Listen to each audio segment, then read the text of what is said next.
اور جب ہم نے فرشتوں کو حکم دیا کہ آدم کو سجدہ کرو تو سب نے سجدہ کیا مگر ابلیس نے نہ کیا، وہ جنات میں سے تھا تو اپنے پروردگار کے حکم سے باہر ہو گیا۔ کیا تم اس کو اور اس کی اولاد کو میرے سوا دوست بناتے ہو، حالانکہ وہ تمہارے دشمن ہیں؟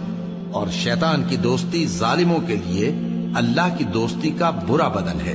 میں نے ان کو نہ تو آسمانوں اور زمین کے پیدا کرنے کے وقت بلایا تھا اور نہ خود ان کے پیدا کرنے کے وقت، اور میں ایسا نہ تھا کہ گمراہ کرنے والوں کو مددگار بناتا۔ اور جس دن اللہ فرمائے گا کہ اب میرے شریکوں کو جن کی نسبت تم معبود ہونے کا گمان رکھتے تھے بلاؤ، تو وہ ان کو بلائیں گے مگر وہ ان کو کچھ جواب نہ دیں گے، اور ہم ان کے درمیان ہلاکت کی ایک جگہ بنا دیں گے، اور گناہگار لوگ دوزخ کو دیکھیں گے تو یقین کر لیں گے کہ وہ اس میں پڑنے والے ہیں، اور اس سے بچنے کا کوئی راستہ نہ پائیں گے۔ اور ہم نے اس قرآن میں لوگوں کے سمجھانے کے لیے طرح طرح کی مثالیں بیان فرمائی ہیں، لیکن انسان سب چیزوں سے بڑھ کر جھگڑالو ہے۔ اور لوگوں کے پاس جب ہدایت آ گئی تو ان کو کس چیز نے منع کیا کہ ایمان لائیں اور اپنے پروردگار سے بخشش مانگیں، بجز اس کے کہ اس بات کے منتظر ہوں کہ انہیں بھی پہلوں کا سا معاملہ پیش آئے یا ان پر عذاب سامنے سے آ جائے۔ اور ہم جو پیغمبروں کو بھیجا کرتے ہیں تو صرف اس لیے کہ لوگوں کو اللہ کی نعمتوں کی خوشخبریاں سنائیں اور عذاب سے ڈرائیں۔ اور جو کافر ہیں وہ باطل کی مدد سے جھگڑا کرتے ہیں تاکہ اس سے حق کو پھسلا دیں، اور انہوں نے ہماری آیتوں کو اور جس چیز سے ان کو ڈرایا جاتا ہے اسے ہنسی بنا لیا ہے۔ اور اس سے بڑھ کر ظالم کون، جس کو اس کے پروردگار کی آیات کے ذریعے سمجھایا گیا تو اس نے ان سے منہ پھیر لیا، اور جو اعمال وہ آگے کر چکا اس کو بھول گیا۔ ہم نے ان کے دلوں پر پردے ڈال دیے کہ اسے سمجھ نہ سکیں، اور کانوں میں ثقل پیدا کر دیا ہے کہ سن نہ سکیں، اور اگر تم ان کو رستے کی طرف بلاؤ تو کبھی رستے پر نہ آئیں گے۔ اور تمہارا پروردگار بخشنے والا صاحب رحمت ہے۔ اگر وہ ان کے کرتوتوں پر ان کو پکڑنے لگے تو ان پر جھٹ عذاب بھیج دے، مگر ان کے لیے ایک وقت مقرر کر رکھا ہے کہ اس کے عذاب سے کوئی پناہ کی جگہ نہ پائیں گے۔ اور یہ بستیاں جو ویران پڑی ہیں، جب انہوں نے کفر کر کے ظلم کیا تو ہم نے ان کو تباہ کر دیا، اور ان کی تباہی کے لیے ایک وقت مقرر کر دیا تھا۔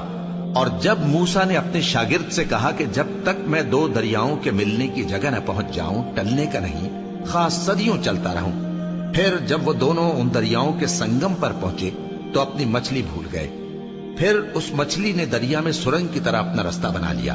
جب آگے چلے تو موسیٰ نے اپنے شاگرد سے کہا کہ ہمارا کھانا لاؤ، اس سفر سے ہم کو بہت تکان ہو گئی ہے۔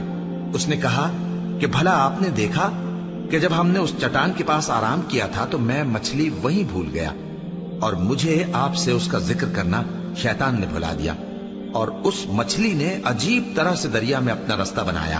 موسیٰ نے کہا یہی تو وہ مقام ہے جسے ہم تلاش کرتے تھے۔ تو وہ اپنے پاؤں کے نشان دیکھتے دیکھتے لوٹ گئے۔ وہاں انہوں نے ہمارے بندوں میں سے ایک بندہ دیکھا جس کو ہم نے اپنے ہاں سے رحمت خاص سے نوازا تھا اور اپنے پاس سے ایک خاص علم بخشا تھا۔ موسیٰ نے ان سے، جن کا نام خضر تھا، کہا کہ جو علم اللہ کی طرف سے آپ کو سکھایا گیا ہے، اگر آپ اس میں سے مجھے کچھ بھلائی کی باتیں سکھائیں تو میں آپ کے ساتھ رہوں۔ خضر نے کہا کہ تم میرے ساتھ رہ کر صبر نہیں کر سکو گے، اور جس بات کی تمہیں خبر ہی نہیں اس پر صبر کر بھی کیسے سکتے ہو؟ موسیٰ نے کہا اللہ نے چاہا تو آپ مجھے صابر پائیے گا، اور میں آپ کے ارشاد کے خلاف نہیں کروں گا۔ خضر نے کہا اگر تم میرے ساتھ رہنا چاہو تو شرط یہ ہے مجھ سے کوئی بات نہ پوچھنا جب تک میں خود اس کا ذکر تم سے نہ کروں۔ تو دونوں چل پڑے، یہاں تک کہ جب کشتی میں سوار ہوئے تو خضر نے کشتی کو پھاڑ ڈالا۔ موسیٰ نے کہا کیا آپ نے اس کو اس لیے پھاڑا ہے کہ سواروں کو غرق کر دی؟ یہ تو آپ نے بڑی عجیب بات کی۔ خضر نے کہا کیا میں نے نہیں کہا تھا کہ تم میرے ساتھ صبر نہ کر سکو گے؟ موسیٰ نے کہا کہ جو بھول مجھ سے ہوئی اس پر مواخذہ نہ کیجیے اور میرے معاملے میں مجھ پر مشکل نہ ڈالیے۔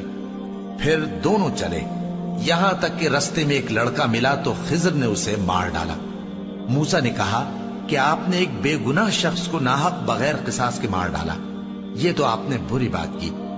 خضر نے کہا کیا میں نے نہیں کہا تھا کہ تم سے میرے ساتھ صبر نہیں ہو سکے گا؟ انہوں نے کہا کہ اگر میں اس کے بعد پھر کوئی بات پوچھوں یعنی اعتراض کروں تو مجھے اپنے ساتھ نہ رکھیے گا کہ آپ میری طرف سے عذر کے قبول کرنے میں حد کو پہنچ گئے ہیں۔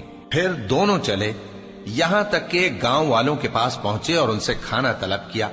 انہوں نے ان کی ضیافت کرنے سے انکار کیا. پھر انہوں نے وہاں ایک دیوار دیکھی جو گرا چاہتی تھی تو خضر نے اس کو سیدھا کر دیا. موسیٰ نے کہا کہ اگر آپ چاہتے تو ان سے اس کا معاوضہ لے لیتے تاکہ کھانے کا کام چلتا. خضر نے کہا کہ اب مجھ میں اور تم میں علیحدگی، مگر جن باتوں پر تم صبر نہ کر سکے میں ان کا تمہیں بھید بتائے دیتا ہوں کہ وہ جو کشتی تھی غریب لوگوں کی تھی جو دریا میں محنت کر کے یعنی کشتیاں چلا کر گزارا کرتے تھے، اور ان کے سامنے کی طرف ایک بادشاہ تھا جو ہر اچھی کشتی کو زبردستی چھین لیتا تھا. تو میں نے چاہا کہ اسے عیبدار کر دوں تاکہ وہ اسے غصب نہ کر سکے. اور وہ جو لڑکا تھا اس کے ماں باپ دونوں مومن تھے. ہمیں اندیشہ ہوا کہ وہ بڑا ہو کر بد کردار ہوگا تو کہیں ان کو سرکشی اور کفر میں نہ پھنسا دے. تو ہم نے چاہا کہ ان کا پروردگار اس کی جگہ ان کو اور بچہ عطا فرمائے جو اخلاقی پاکیزگی میں بہتر اور محبت میں زیادہ قریب ہو. اور وہ جو دیوار تھی سو 2 یتیم لڑکوں کی تھی جو شہر میں رہتے تھے، اور اس کے نیچے ان کا خزانہ دفن تھا، اور ان کا باپ ایک نیک آدمی تھا. تو تمہارے پروردگار نے چاہا کہ وہ اپنی جوانی کو پہنچ جائیں اور پھر اپنا خزانہ نکالے. یہ تمہارے پروردگار کی مہربانی ہے، اور یہ کام میں نے اپنی طرف سے نہیں کیے. یہ ان باتوں کی حقیقت ہے جن پر تم صبر نہ کر سکتے.